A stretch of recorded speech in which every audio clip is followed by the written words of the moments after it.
Hey, good morning, everybody. Hope you're having a great weekend. Welcome to Foundations. We're delighted that you're here. Hope you're having a great weekend because summer is coming to an end very quickly. Yowza, yeah. So glad you're here. Welcome again. There's a lot of moving parts going on here at the church. So, check out your program that we hand out to you. And we have a connecting table in the back. If you have questions about how to get situated with stuff, we have a big women's retreat coming up in the fall, a lot of other stuff going on. So check out our connecting table. That would be great. We had a busy weekend.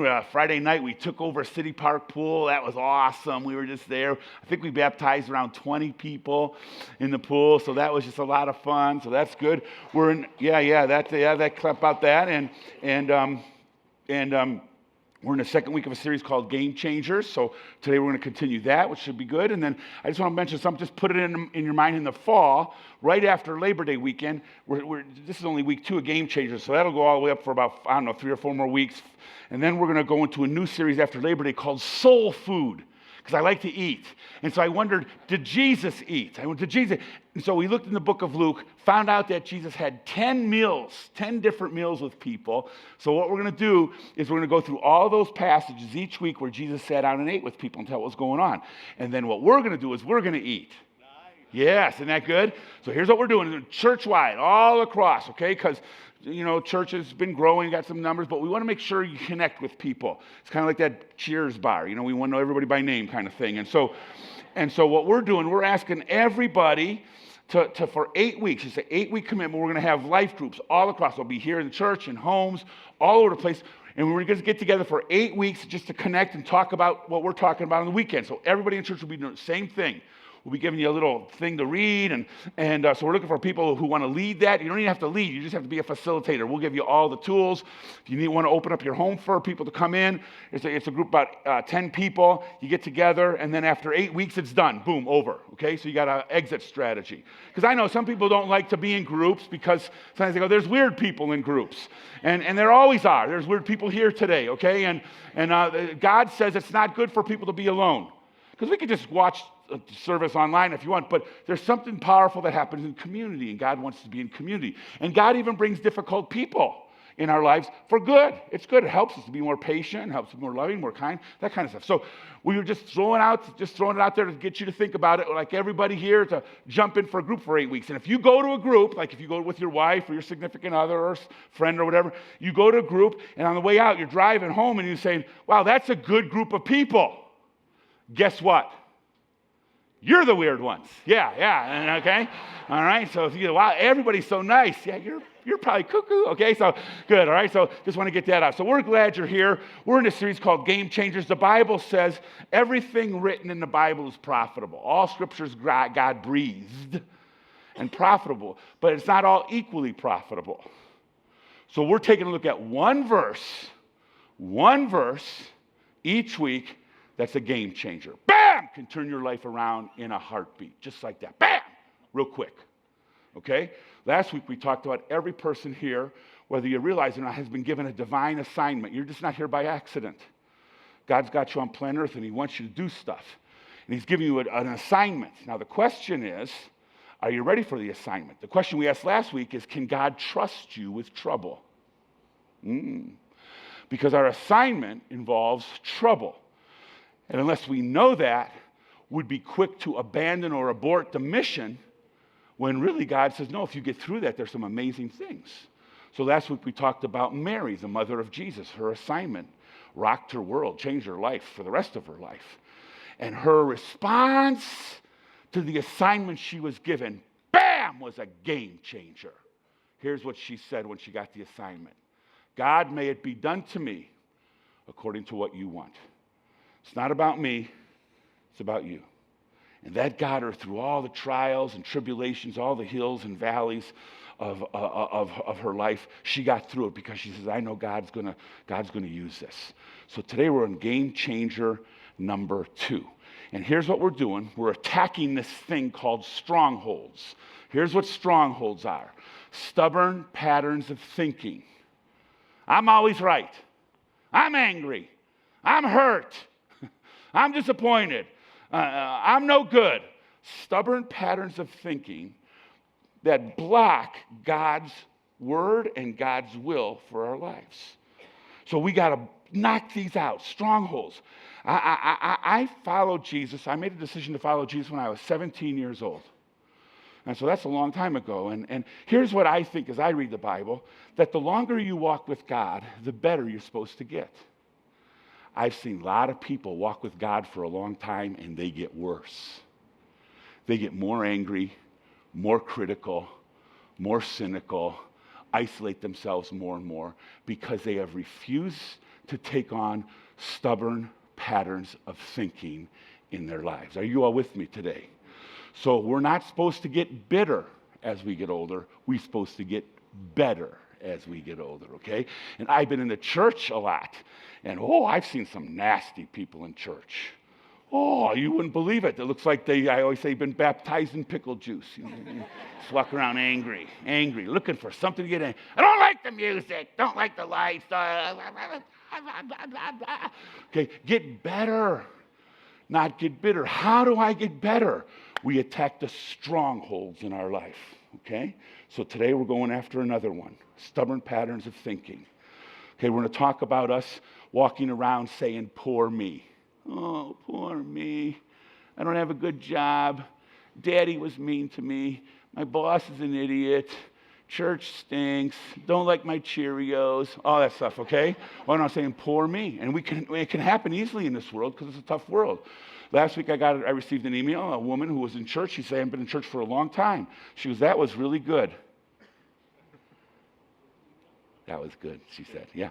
And so she goes, wow, I learned some stuff. And she goes, and then I looked up the passage you read that talks about fighting strongholds, 2 Corinthians chapter 10. We're going to read it in a second. And she goes, I looked it up in the Message. The Message isn't a translation of the Bible. It's a paraphrase of the Bible. A guy puts his own thoughts in there, and I read her. She emailed me. I go, wow, that's powerful. So today we're going to read the same passage we read last week, 2 Corinthians chapter 10, and we're going to read it out of the Message, okay? We'll read out of the Message. Now, last week was my first week back from I took a little time off in July, and one guy came up to me and says, I'm glad you're back. He says, but I don't miss, there's something I don't miss when you're gone. I go, what's that? He goes, you always have a stand up, down, up, down, up, down. I didn't miss that. Well, get over it. Poor me, huh? Poor me, okay? Get over it, okay? Standing is good for you sometimes. So we're going to read 2 Corinthians chapter 10 from the Message, and guess what you have to do? Let's all stand together, shall we? This is from the Message, 2 Corinthians 10. The world is unprincipled. It's a dog-eat-dog world. How many people agree with that? It's like, yowza, okay? The world doesn't fight fair. Wow. But we, people who are trying to lean into God, but we don't live or fight battles that way. We're supposed to be different. We're supposed to be different than the world. We never have and never will. I can't say that with conviction. I have caved in. But I want to get better. The tools of our trade aren't for marketing or for manipulation, but they're for demolishing the entire massively corrupt culture. The real translation is they're designed to knock down strongholds in our life. That's what it's designed for, okay? You read the yellow, we use what? Powerful God. God's given us tools to live in this dog-eat-dog world. We don't have to be victims and live and say, this is a scary world. Come, Lord Jesus, hurry up. I'm scared. No. God's given us powerful tools, smashing warped philosophies, tearing down barriers erected against the truth of God, and fitting every loose thought and emotion and impulse into the structure of life shaped by Jesus, by Christ. I like that. And he goes on and says and closes the passage out by saying, our tools are ready at hand for clearing the ground of every obstruction and building our lives of obedience into maturity. We're getting better with time. We don't have to live. Here's what my title is today. I am not a victim. I'm a victor over my circumstances. Are y'all with me today? Okay? All right? We're talking about today. We're not very attractive when we walk around saying, oh, poor me. Poor me. This is a dog-eat-dog world. No sympathy, because it's a dog-eat-dog world for us too. Are you all with me today? So let's all read the title out loud together. Out loud, okay? I'm not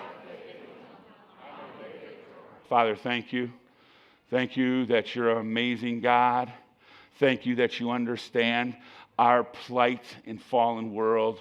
You're not a God who's just removed, enjoying the pleasures of heaven, but you're active in our lives in a dog-eat-dog world.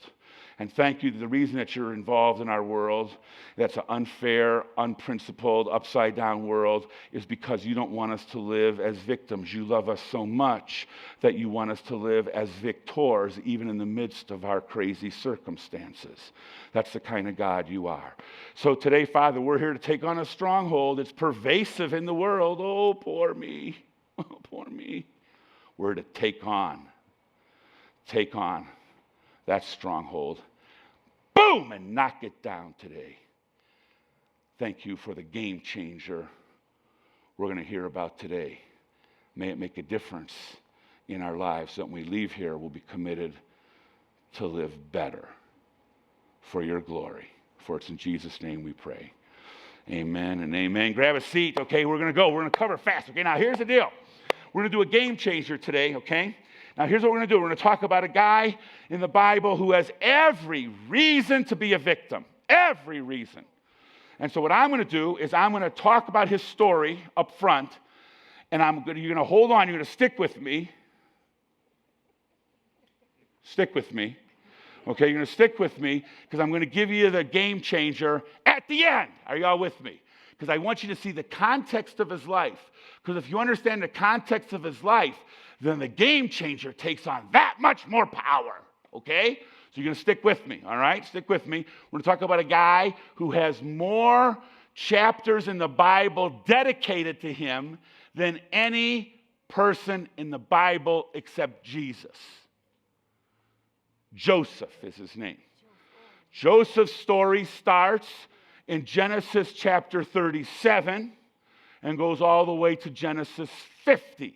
He has more chapters dedicated to his life than anybody else in the Bible. Joseph, I'm going to give his game changer at the end. Stick with me, okay? Stick with me. I'm going to get at the end. Joseph has every reason to be a victim because Joseph understood abuse. He was the target of abuse. So I'm going to go through his story very quickly. I'm going to try to do it sensitively because there's people in this room who have been victims of abuse. And my heart goes out to everybody. That is a tough, tough, tough thing. I won't say I was abused because I won't want to insult people who have been. I was raised in a tough environment. Brother used to pound on me a lot when my parents weren't around. And it was tough and it does damage to you. You don't know stuff. You're growing up thinking like you're a piece of dirt. When you're abused, with a lot of other ramifications. So we're going to talk about Joseph's abuse, and how I'm going to describe his abuse is by using the letters of abuse. A, B, U, S, E, okay? And this is the life that Joseph lived, okay? Number one, he experienced accelerated hatred from his family. Accelerated hatred from his family. Let's look at Joseph's story. Israel, that's Joseph's father. His name was also Jacob. Jacob loved Joseph more than any of the other sons. That's the problem. There we go. Right off the bat, it's a dysfunctional, crazy family. Joseph had 10 older brothers, 1 younger brother, and daddy's playing favorites. That ain't good. And so Joseph already is going to see some sibling rivalry because his dad favored him, okay, and made an ornate robe for him, this big ornate robe that Joseph would wear. And when his brothers saw their father loved him more than them, what did his brothers think of Joseph? They hated him. Hated him. Who do you think you are, big shot? Dysfunction in the family. And they could not speak. They couldn't speak a kind word to him. Now Joseph had a dream. He has 12 in his family. He's one of 12. He had a dream of like 12 stalks of wheat. And he was one of them, and the 11 bowed down to him. That's a dream you keep to yourself. Okay? All right? You don't share that with anybody. You just say, oh, file that, okay? All right? Okay? So this is not Joseph's shining moment right here. Joseph had a dream, and when he told his brothers, uh-oh, not good, Joseph. Not good. They already hate you. But when he told them this dream, what did his brothers do? hated him all the more, okay? And then one more, we'll go one more. And his brothers said to him, do you intend to be boss over us, big shot, huh? You're the little brother. I understand that. I'm the little brother in my family. Huh? You think you're going to rule over us? And his brothers did what? Hated him all the... We're seeing accelerated hatred, okay? And it all stems from the root, and here's the root. His brothers were what?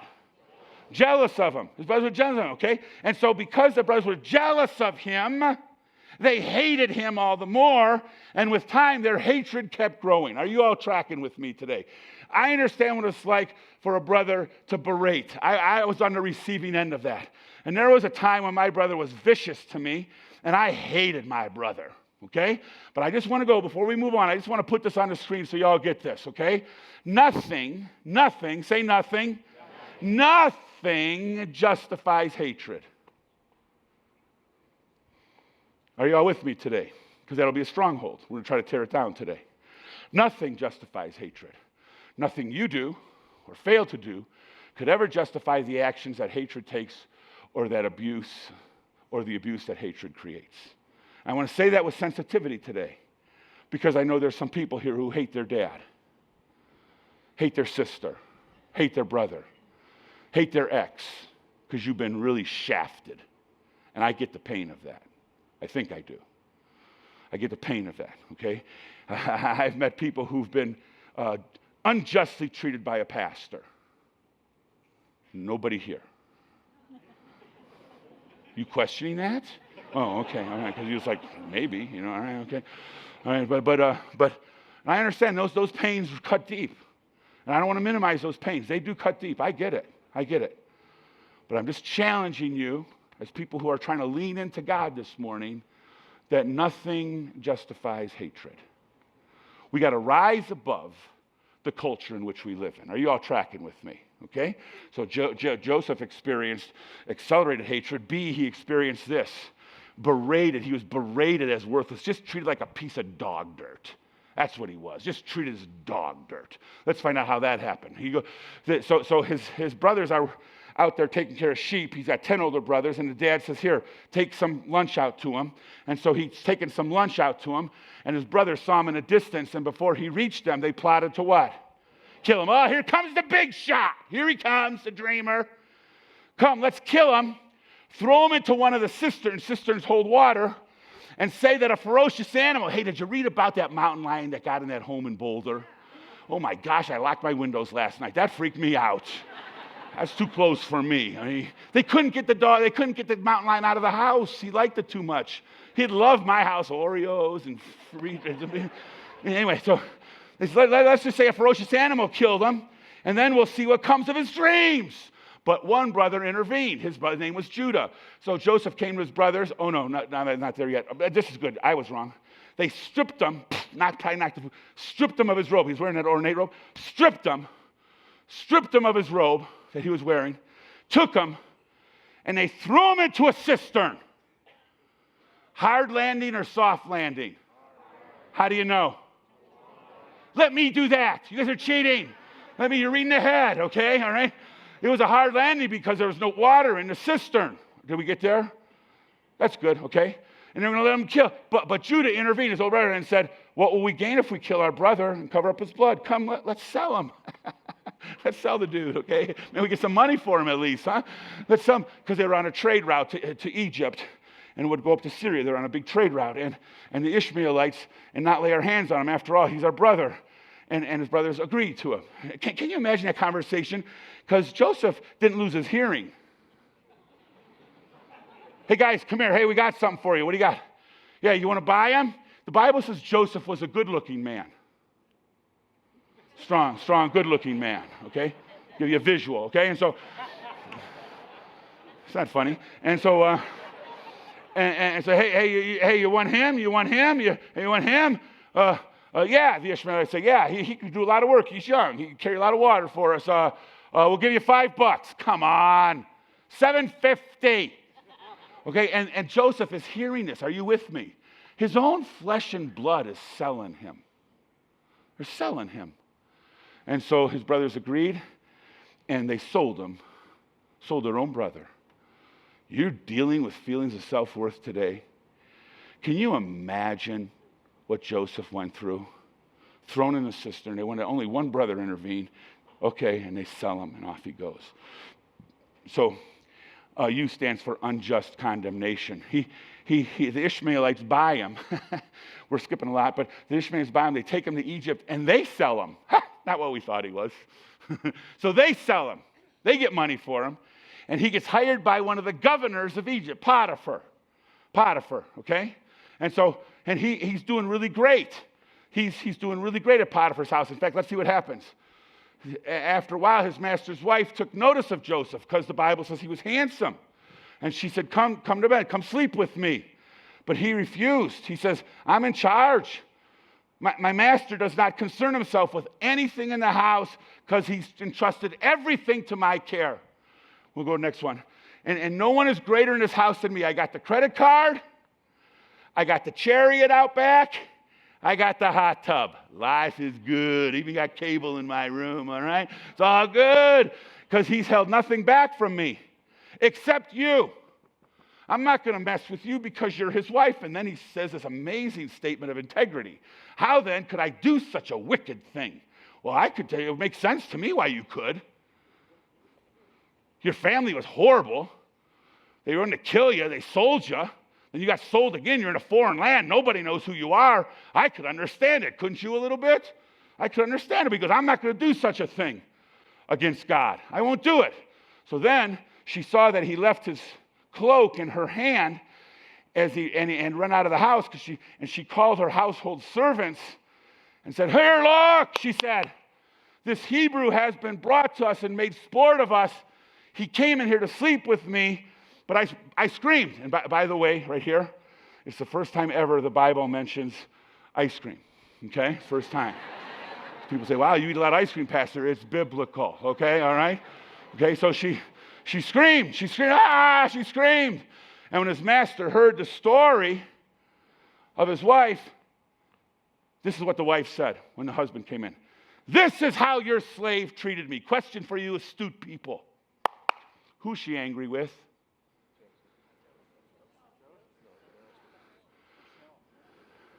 She's mad at her husband. Look at this slave that you brought into the house. Are you all tracking with me? We're not going to park here because it's too convicting. But sometimes when we have dysfunction here and we deny it, we get real critical out there and we don't address the root issue. Oh, but we won't park there today. This is just fun, okay, all right? She's really mad at her husband. And how much did she care about Joseph, by the way? Not a flip. She'd care less about Joseph. So she says, "This is how your slave treated me." He burned with anger, the husband did. So Joseph's master took him, put him in prison, the place where the king's prisoners were confined. I want to tell you something. Joseph was condemned and put to jail unjustly. And I wonder if there's people here who have been on the receiving end of an unjust transaction. Your ex cheated on you. A business partner took money from you. A family member ripped you off. That's Joseph. That's Joseph. I just want to mention one other thing. There's some people here today who maybe messed up a year ago or maybe messed up a couple months ago, and you're here in church and you're trying to get your life right. Are you all with me? I'm going to get it right now. Joseph is trying to get it right. Sold, unloved by his family, kicked out, kicked to the curb. Now he's in a foreign land. He goes, "I'm going to get this right, God. I'm not going to sin again. I'm going to get this right. I'm going to get this right." And for trying to be right, he gets thrown into jail. And here's what I want to tell everybody today.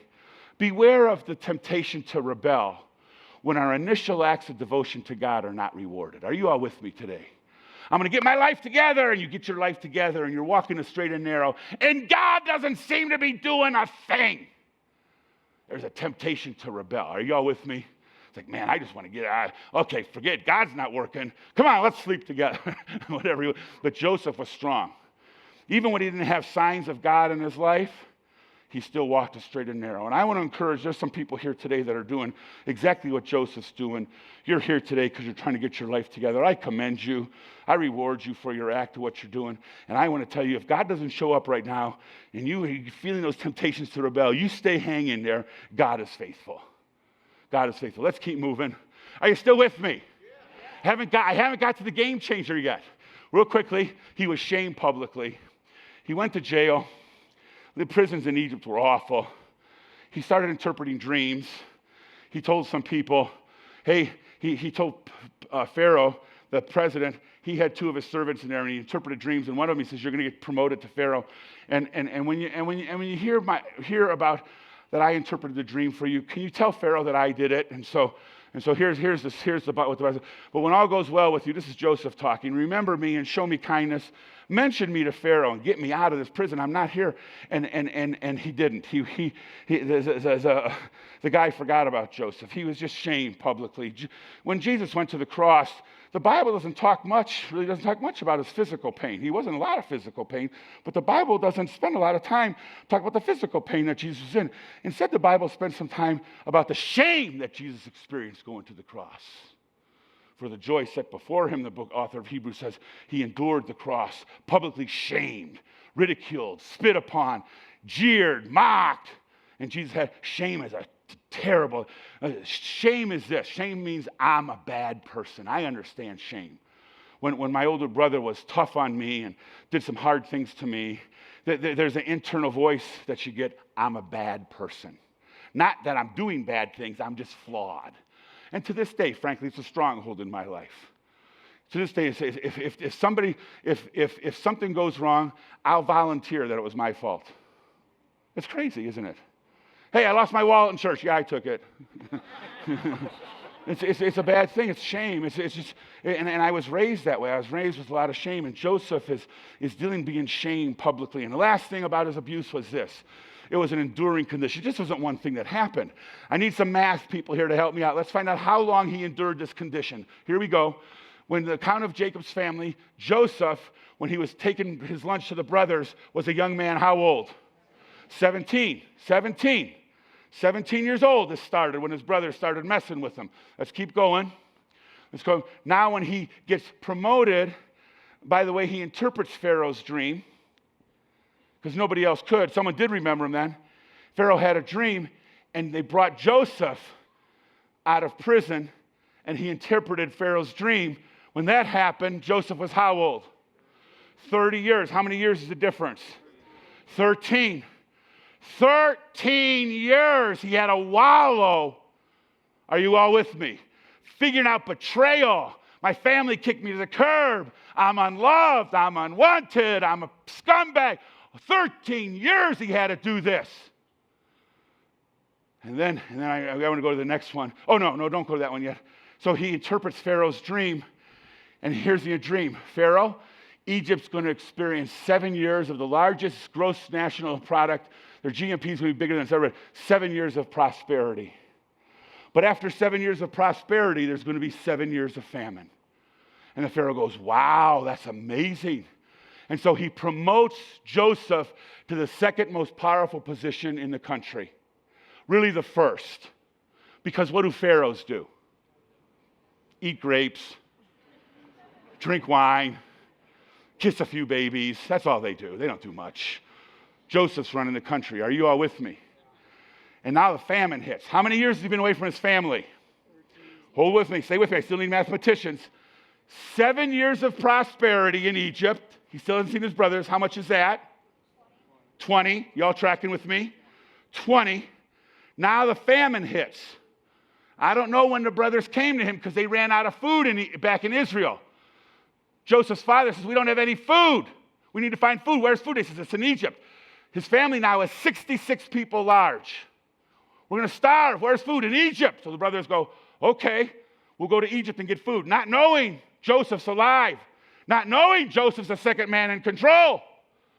So they go to Egypt and they see Joseph, but they don't recognize him. It's been 20 plus years because the famine, the years of plenty was 7.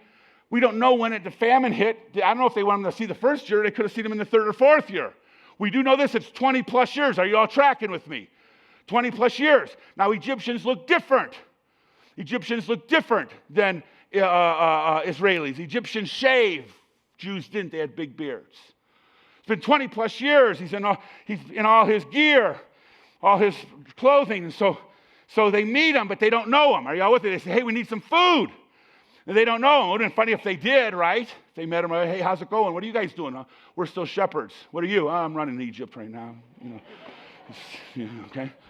So the brothers, and now Joseph, all the power, all authority, access to whatever he wants to do. And there's his brothers who he maybe thought could have ruined his life. And I put this up there. The hardest hurts to overcome are hurts from the home. Are y'all with me? Hurts from the home.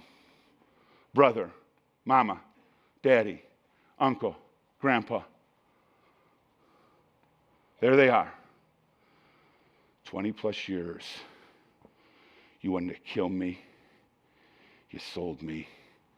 You didn't give a rat's behind about me. Ha ha ha. Fate has finally come full circle.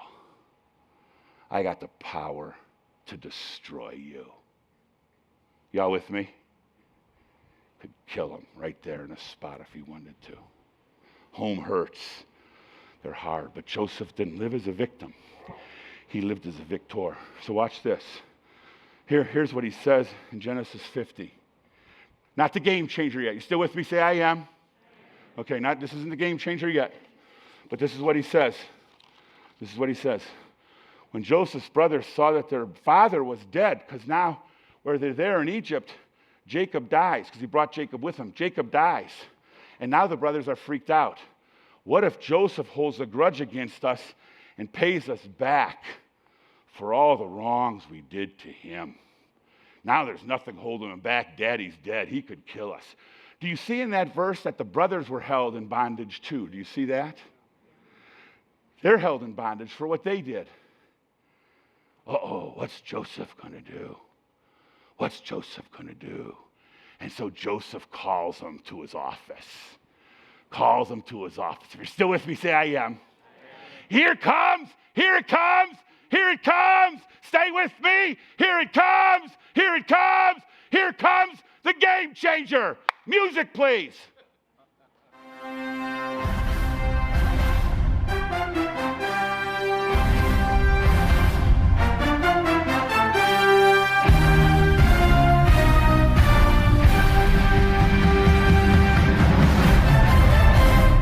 Boom.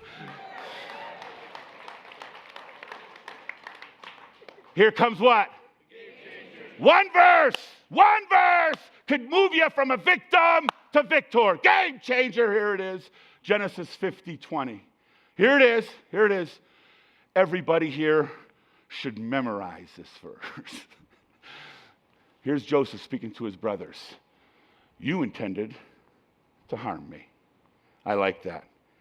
He didn't brush it under the carpet. Let bygones be bygones, boys. Let's hold hands and sing Kumbaya. He didn't do that. He goes, you're not good guys. You're not good. You're my older brothers. You were supposed to protect me, and you didn't protect me. You're not good guys. You meant to harm me. Next two words are what? But what? Say it again. But God. Oh, say it again. But God. I want to do a series. Here. The best butts in the Bible. That'd be a good one, wouldn't it, huh? But God.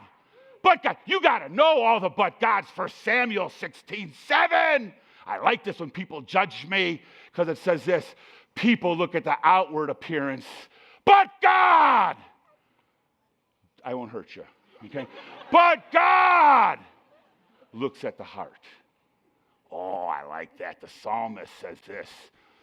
God destroys sin. But God forgives and washes away our sin. Are you all with me today? Talking to a guy the other day who was discouraged because a pastor in Chicago messed up. I even went to that church, so it hurts me a little bit too. And he goes, I don't know if I could recover. I told him, you could recover. You could recover because 1 Corinthians 3 says this, the Apostle Paul waters. The Apostle Paul plants the seed. Apollos waters. Say it again. But God causes the increase. Never look to a human being. You'll always be disappointed. But God, Ephesians 2, we were all lost in sin, walking around in our guilt and shame. What a weak congregation. But God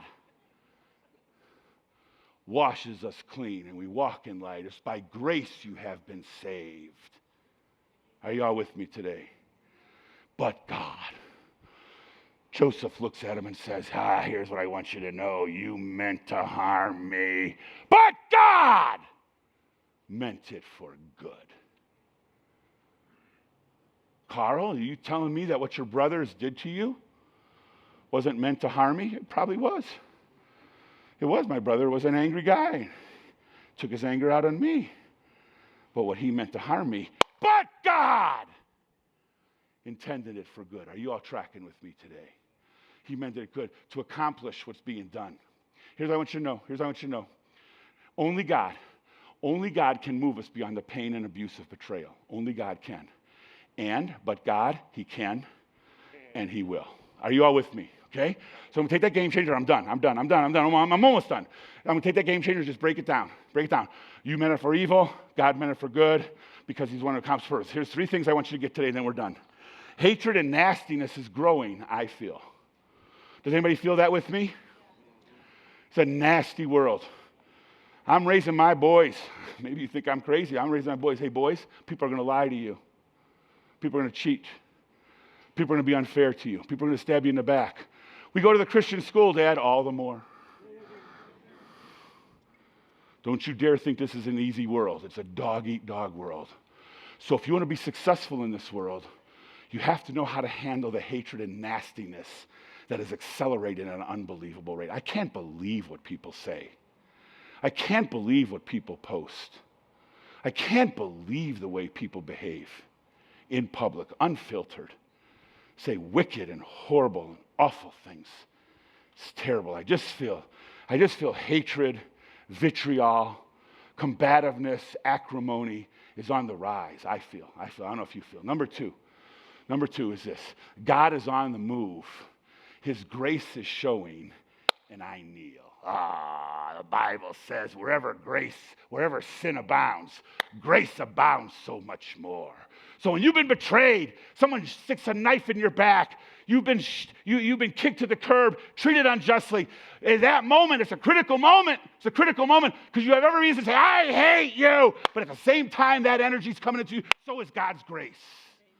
So is God's grace. So I got to bow down and kneel. God, come on, I don't want to hate that person. What they meant for evil, you can mean it for good. I kneel. Come on, God. Come on, God. You could turn it for good. You could turn it for good.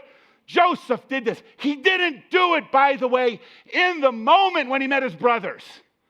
He worked on it long before he met his brothers. The Bible proves it. Look at this. Genesis 45. This is before Genesis 50, okay? Joseph said, but God said, this is when he first met him, but God sent me ahead of my brothers to preserve a remnant on earth to save your lives by a great deliverance. So then, it was not you who sent me here, but God. God sent me here, and he made me a father to Pharaoh. And I'm here to rule the world. Are y'all with me? And then when he went to Egypt, by the way, he met a wife, and they had 2 kids. Let's check out the name of his firstborn. Joseph named his firstborn Manasseh. That's a weird name. Why do you need that? Here's what Manasseh means. Manasseh means it's because God has made me forget all my troubles and all my father's household. Wow. He was working on this even before his brothers came to his presence. Are you all with me? Some of you are hurt, badly stuck in your wounds. Sexual abuse, verbal abuse, physical. It's nasty. I don't want to ever minimize the pain. But I want you to work on it. I want you to work on it. And know this, no matter how bad your pain is, but God can bring his grace to heal you. Now, the last thing is this. I anchor my hope in his purpose. By knowing his purpose, I heal. Are you all with me? I feel the world's going crazy. I kneel because God is still on the move. And because I kneel before his purposes, I heal. What my brothers meant for evil, God meant it for good. Praise God. But God, we call that a game changer. Why is that dude so angry? Wow. It's a game changer. All right, so here's how we close. We move it from our head, just sitting here in an air-conditioned apartment. Air-conditioned, what is this? Dilapidated theater. You guys are sitting there calm and cool, aren't you? I'm sweating, dude. Look at that. Yeah, I'm doing all the work here, okay? So we got to move it. We got to move it from our head to our heart. So here's 3 steps. Number 1, you have to believe it. You have to believe that God is working in your life for good. You have to believe this game changer. What people meant to harm you, God meant it for good. You got to believe that. And I'm not saying it lightly, because some of you have been betrayed. Some of you have been through wicked, horrible divorces. Some of you have been through some awful things. But you got to believe that what was intended to harm you, God meant it for good. You got to believe it. Do you believe it? Number 2, you got to confess it. Confess it means you got to say it out loud. So I say it out loud, not every day, but a lot of days. I say it in my car. I say it when I'm driving here. God, I'm feeling mad. I'm really hacked off today. Okay, but you meant it for good. You meant it for good. I confess it, God. I confess it. I'm angry right now. I want to retaliate right now. But God, what was meant to harm me, you meant it for good. I just say it out loud in my car. You meant it for good. You meant it for good. How many times do I say it? 1,000? Then I meet Sean, 1,001, 1,002, 1,003, okay?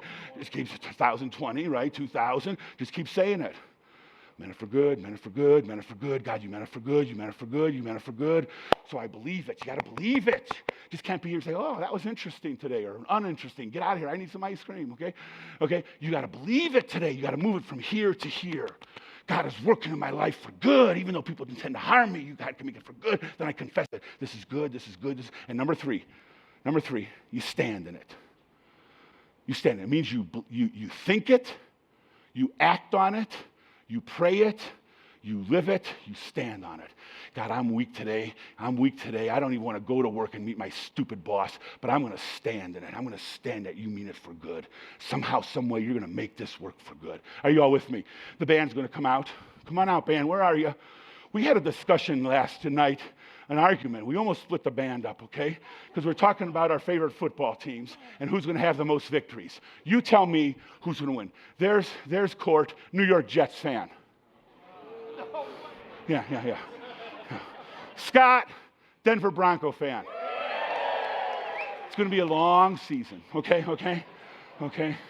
Ashley could care less about football, okay? All right? Okay. Matt, Dallas Cowboys. The demonic Dallas Cowboys. Behind the drums there, we put a shield around him because we don't want his cooties. Chicago Bears. There you go. See the guy in the sound booth, Jeremy? Atlanta.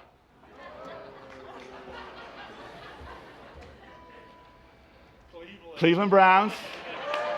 Come on. You know why God made sunsets orange?